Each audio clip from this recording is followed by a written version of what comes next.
Tuhan Yesus memiliki sikap, apa yang dia terima sebuah tugas untuk dikerjakan, dia akan tuntaskan dan dia pastikan bisa berlanjut. Menuntaskan tugas memang bukan tugas ketika dia ada di dunia, tapi ketika dia sudah tidak di dunia, dia akan tuntaskan. Hanya secara fisik dia tidak lagi bersama para muridnya, sehingga dia meyakinkan dan mempersiapkan para muridnya untuk ikut menuntaskan tugas Yesus. Tugas yang Bapa terima, apa tugasnya? Adalah memberitakan kepada dunia tentang keselamatan yang Allah berikan bagi banyak orang yang berdosa untuk percaya kepada Tuhan Yesus dan hidup baru di dalamnya sampai kematiannya. Karena surga sudah terbuka bagi setiap orang yang percaya kepada Tuhan Yesus dari umat yang berdosa ini. Surga tidak hanya untuk Yesus sendiri, surga untuk semua orang, termasuk saya dan Bapak Ibu Saudara. Dan untuk memastikan itu, maka Tuhan Yesus ketika dia bangkit hidup kembali, dia memerlukan waktu kurang lebih 40 hari, meyakinkan banyak orang kalau dia hidup, dan memastikan semua orang siap untuk memberitakan berita keselamatan itu kepada dunia. Para muridnya ini sebelum akhirnya dia naik ke surga dan tetap menyertai, tapi tidak dalam fisik lahiriah Yesus di tengah-tengah para muridnya. Saudara-saudara, Bapak Ibu yang dikasihi Tuhan, maka peristiwa kenaikan Yesus ke surga yang hari ini umat Kristiani rayakan justru mengingatkan akan tugas di mana Yesus percayakan kepada kita untuk dilakukan. Tugas yang sebenarnya awal menjadi tugas Tuhan sendiri, tetapi dia harus naik ke surga sehingga dia menyerahkan kepada para muridnya, lanjutkan. Dan Yesus ingin apa yang Tuhan telah lakukan semasa hidupnya, percis itu juga yang para murid lakukan sampai kematian setiap para muridnya. Dan terus setiap generasi menerima tugas yang sama sampai hari ini saya dan Bapak Ibu Saudara. Memberitakan keselamatan, memberitakan kabar baik, ada kehidupan baru setelah kematian di dalam Yesus Kristus. Tetapi saudara, Bapak Ibu, kalau bicara tentang tugas yang seperti itu, memberitakan kabar baik, melulu tidak sekedar bicara tentang sorga, nanti tentang kemuliaan Allah yang akan diterima oleh orang yang percaya, nanti tentang keindahan kebersamaan dengan Kristus dan juga makhluk sorgawi, nanti tentang bagaimana kita menikmati hidup yang indah yang dulu kita inginkan semasa di dunia. Tetapi justru berita keselamatan, kabar baik itu diperlihatkan selama kita di dunia. Memperlihatkan kabar baik itulah yang ternyata harus menjadi perhatian kita semasa kita hidup. Dan itu yang diingatkan para malaikat kepada para muridnya ketika melihat kenaikan Yesus ke surga. Mereka terpana. Ayat 11. Hai orang-orang Galilea, mengapakah kamu berdiri melihat ke langit? Sesuatu yang sebenarnya itu boleh oleh karena memang itu indah dilihat dan dikagumi, dikenang dan diceritakan. Tetapi memang yang awal saya katakan, berita tentang tugas yang akan disampaikan para muridnya juga persis sama dengan yang Yesus lakukan. Apa tugas Yesus semasa hidupnya? Justru kabar baik keselamatan itu nyata. Setiap sentuhan Yesus kepada banyak orang di lingkungan sekitarnya. Sentuhan perhatian Yesus kepada banyak orang yang butuh pengharapan, butuh penghiburan, butuh kekuatan, dan terutama semangat untuk mengisi hidup yang Allah izinkan diterima untuk kita isi. Yesus bicara tentang kehidupan hari lepas hari, hidup yang harus tetap dijalankan, bukan diakhiri. Karena bicara berita keselamatan ternyata bukan sekedar ketika orang itu bisa nanti diterima di sorga, tetapi ketika dia merasakan betapa Allah yang menjanjikan sorga itu menguatkan, menyertai kehidupan yang sedang dia jalankan. Saudara Bapak Ibu yang dikasihi Tuhan, pandemi COVID-19 di masa ini amat sulit semua orang untuk berjuang dengan segala tekanan-tekanan yang ada secara ekonomi, finansial, sosial, yang membuat seorang mungkin mengatakan, Tuhan, aku sudah gak mampu lagi. Maka berita yang cukup mengejutkan ya, di media massa, di luar negeri, bahkan mungkin juga di Indonesia, ada banyak orang yang mengambil sikap jalan pintas untuk tidak melanjutkan kehidupannya. Ada banyak orang yang mungkin depresi pada akhirnya harus dirawat secara khusus. Dan ada orang yang meninggalkan keluarga, lingkungan batinnya.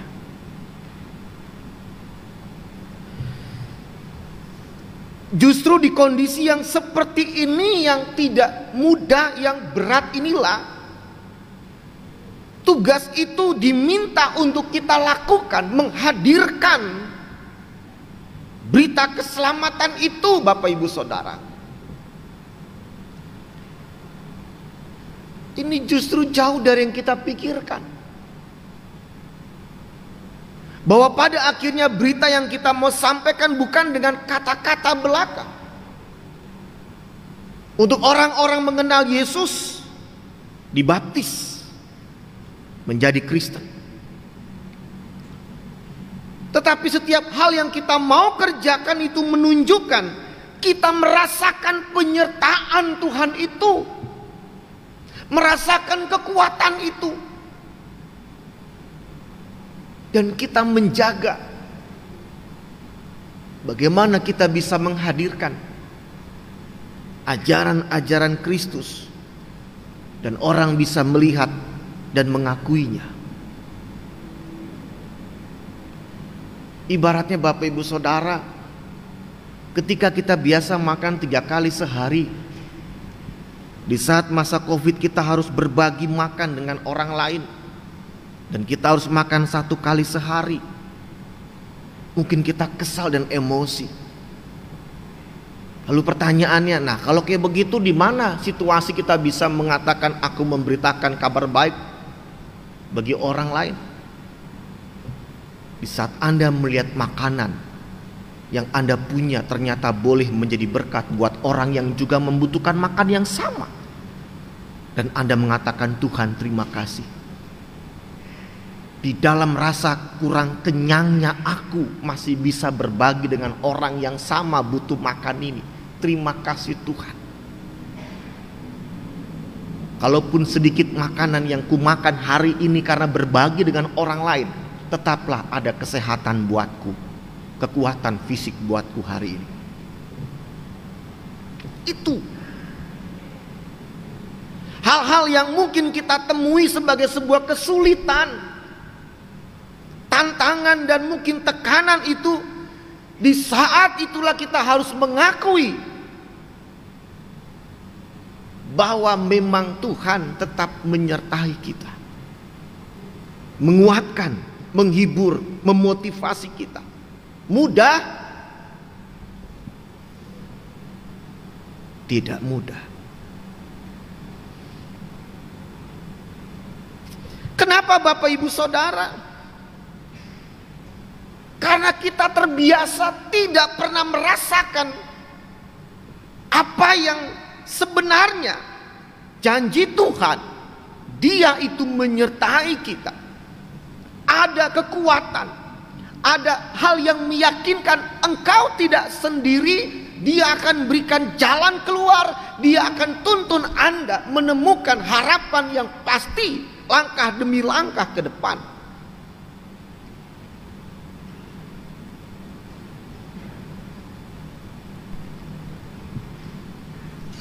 Saya ngomong apa adanya Bapak Ibu Saudara, sejujurnya. Dan sering saya katakan bukan pesimis. Kadang kita nggak pernah memikirkan bagaimana merasakan Tuhan menyertai kita. Kenapa? Karena kita keburu panik Bapak Ibu Saudara. Kita keburu panik. Sehingga yang saya bilang tadi, tugas kita memberitakan tentang keselamatan dalam sikap hidup kita, menyikapi hal yang berat ini, itu nggak lagi menjadi perhatian kita. Kita sudah panik. Kita udah nggak peduli dengan apa yang kita mau bilang sama orang yang menguatkan, menghibur, karena kita pun butuh dikuatkan, butuh dihibur. Kita sudah panik, kita sudah kalut. Dan kalau sudah begini, apa yang terjadi? Kita pun akhirnya pesimis dan hanya berharap mujizat tanpa pengorbanan perjuangan kita. Bapak Ibu, kenapa malaikat tegur para muridnya? Kenapa kulihat ke atas terus? Karena seolah para muridnya melihat indahnya Yesus ke surga, maka demikianlah aku akan mengalami. Tapi kata para malaikat, belum saatnya. Kamu tuh bukan sekarang, kamu itu nanti. Lalu sekarang kamu teruskan hidupmu.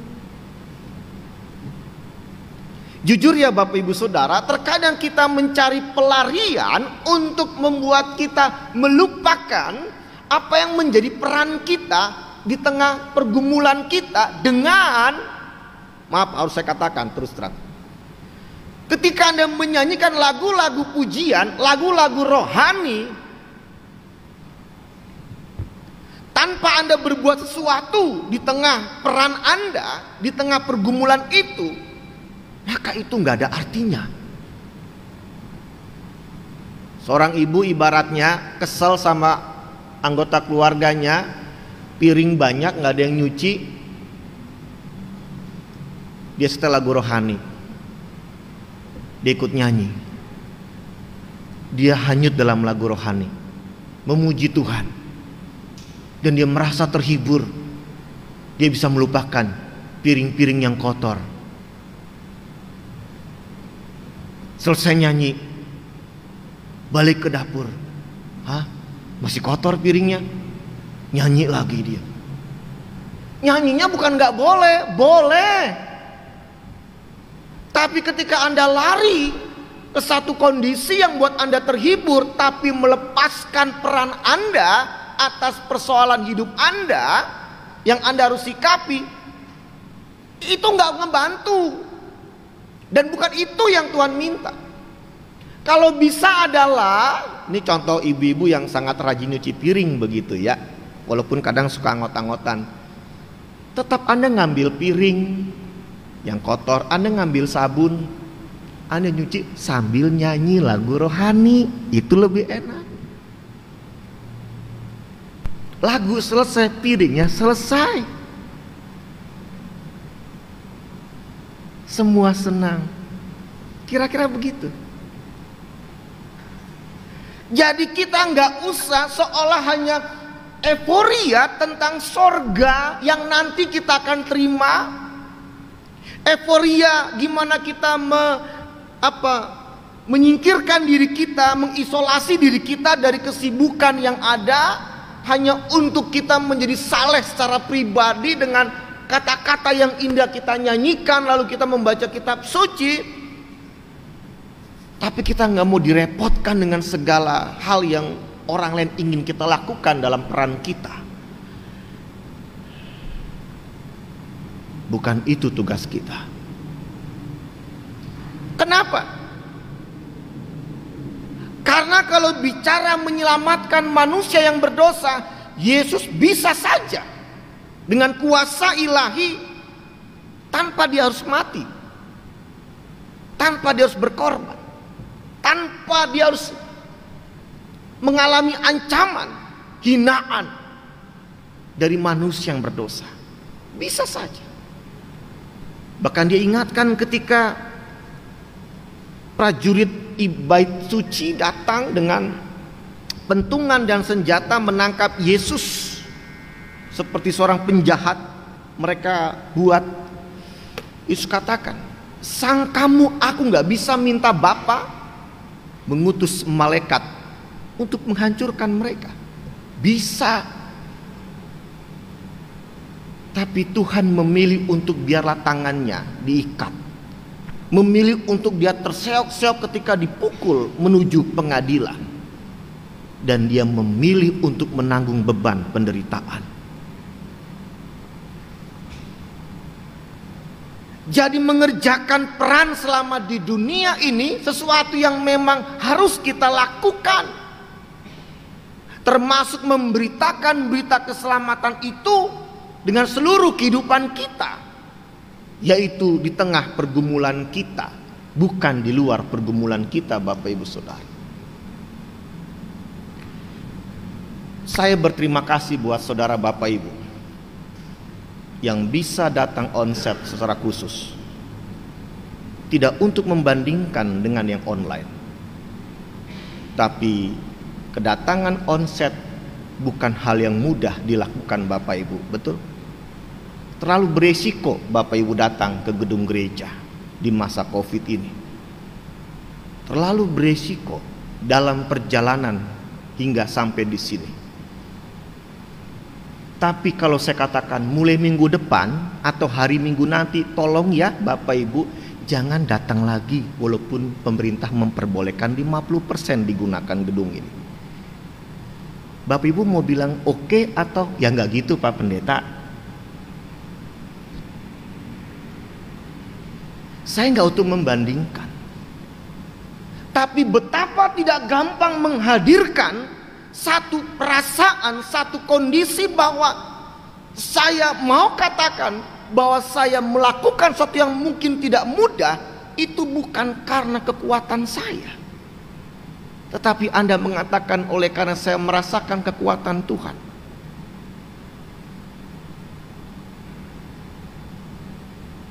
Dan Anda akan bercerita pengalaman demi pengalaman, termasuk ketika Anda harus bekerja di luar rumah, termasuk ketika ibu-ibu harus ke pasar selain GoFood, termasuk anak-anak yang mungkin harus mengerjakan sesuatu di luar rumah. Semua itu beresiko, dan di rumah pun itu beresiko. Di mana ada tempat tidak beresiko akan Covid, Bapak Ibu Saudara, beritahu. Klaster rumah tangga, klaster keluarga, klaster kantor, perkantoran, bisa saja klaster gereja, klaster lingkungan kita berjalan mungkin satu tempat. Jadi inilah situasi betapa tidak mudah kita tetap mengerjakan peran kita, Bapak Ibu Saudara. Dan tidak ada peran yang kita anggap saya nggak mau seperti ini. Semua harus diambil dan mungkin Anda mengerjakan yang bukan tugas Anda. Tapi Anda mengerjakan bukan karena terpaksa. Karena memang saya merasakan kekuatan Tuhan, penyertaan Tuhan secara langsung bagi saya, dan saya bersyukur.